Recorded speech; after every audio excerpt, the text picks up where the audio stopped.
Did you just release a new collection? No, to be fair, we haven't released anything since end of July. End of So July? we've had so probably by the time this comes out, it's kind of like our 8th anniversary sort of thing. Oh. So we've got like a little special thing coming out this week where it's like when we started Bene, we started it with £50. So we're doing like a £50 T-shirt, but obviously in like Bene's design. Sick. But we're giving out £50 to customers and Mad. not a gift card purchase again, like literally £50, so they can start something themselves. It doesn't seem like a lot of money, but like No. But when I you start get it. out, like it is kind of a lot of money. I get it. Nah, that is actually so sick, man. Like one of my first questions was because I found out about Bene culture through like a mutual friend. So I've said this in so many podcasts, but Miles from Foxdale and Tyson from Corrupt Dynasty, those are my boys, like my mandem. And they invited me. I think Tyson invited me down to one of your events. Obviously, we're going to touch on that a lot more.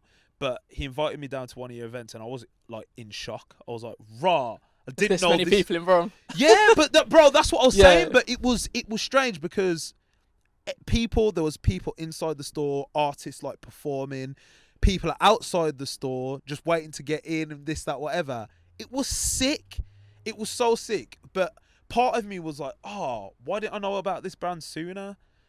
But like one of my questions is how was the startup of making the brand happen? Like how did it even It's kind of strange, man. Yeah. Bene nearly started like 3 or 4 times. So we've got the trademark for it back in 2012. So like imagine the days of like wearing Vans, when like Topshop was like massive. Big Cartel was massive then. Mad. That's like how far back it was. I was like, I think I was just my second year at uni or something. Fam, if you guys know about Big Cartel. Honestly, Big Cartel is what like Insta and TikTok was back in the day, because you used to have the I don't know if you remember it. They used to have like a leaderboard. Yes, bro. Of like all bro, the that's ones. how some brands would like actually blow up from the leaderboard. It would push certain people. No, like you had Hype. Obviously, I don't know what Hype are doing now, but you had Hype. They represent back in the day. Yeah. Can't remember the other ones. There was like so many of these brands that like don't exist now, that were like top 3, 4. There was one called Dope Chef. There was Dope Chef. Yeah, bro. Their marketing was so hard, and I always wondered what happened to them. I don't know. I think it just happens sometimes. When a brand's like just of the time. Yeah. And then it just doesn't exist. Well, they might still. I haven't like checked up on them in like years. Man. I think Trapstar was on there back in the day too. Yeah. You know, let's look up. I think we were like, I think the highest we ever got when we had a Big Cartel was like something stupid, like 10,000 or like 11,000. We never got like, because we weren't like, it's weird. We weren't like a brand then. We had no products then. We were just like had a brand name, and that was literally it. It was just Bene Culture. We trademarked it, and then just. So where did the name come from? Oh, it's kind of it's kind of stupid. No, it doesn't matter, bro. I love a stupid story, bro. My brother used to play Football Manager. Well, not Football Manager, Championship Manager back in the day. Bro, I used to play that heavy. It's like Sims, but for like guys, you know what I mean? Where you're in it, just like it's like it comes to life when you're like a teenager. You know what I mean? Like you think you're Football Manager, you think you're Alex Ferguson. Do you know what I mean? But he used to love Roma, and then when we were starting the brand, we're trying to think of a name. It's so hard because like. Every name sounds stupid, but you have to build the brand around the name. And then, like, we're thinking, oh, what can we want to do? Community things. We want to be culture. We can't use good culture because it was a bit too.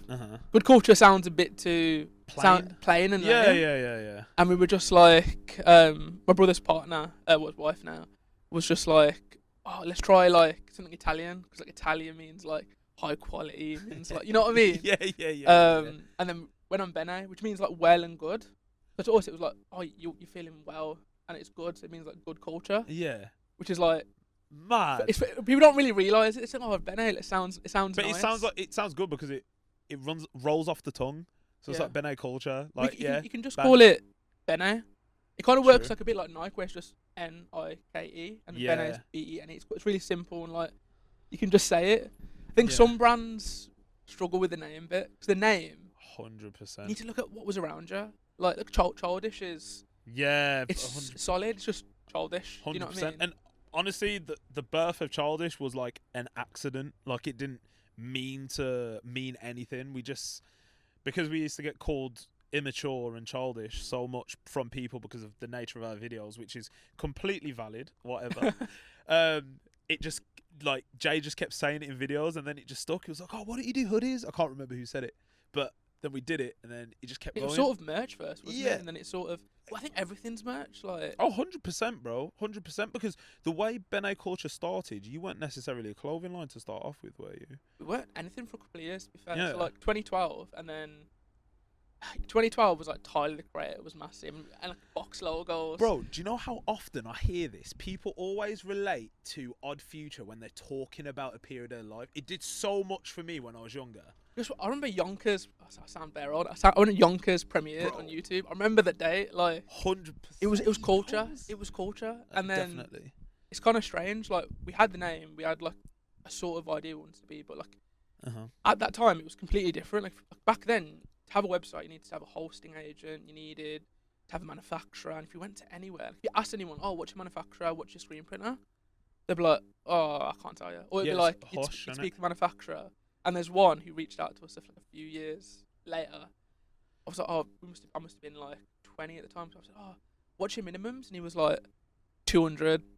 That's it. And I was like, "How much does it cost per print?" He said something like £12 per print, and I was like, Whoa. I was heavy in my overdraft. That Yeah. couldn't pay for that at all. Yeah.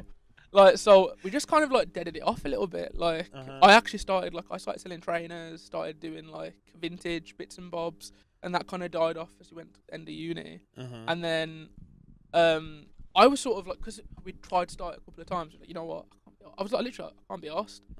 And then my other business partners, Hass and my brother Vimmel, so I think it started 2015. They were just like, let's start. We've got the name. Might as well. We've paid like how much money for it? I think it cost like at the time it's like £300-400 to trademark, and it was like a couple of grand to like trademark it worldwide. So we spent a lot of money on the trademark anyway. Might as well do something with it. And they like, I think, went to Amsterdam a few months after deciding, and they realised becoming a retailer is just really, really expensive. You need capital to like. You need peas, bro. Yeah. At that time, we needed so much money to start a brand. I would say like a minimum, like to make one that lasts like 10-20 grand.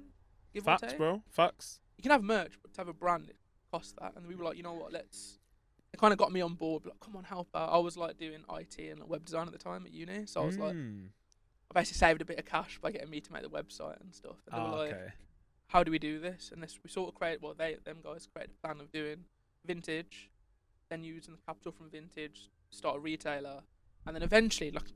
I wouldn't even say now. We thought we were going to do it now. Like, probably like another 10 years in advance. Actually be...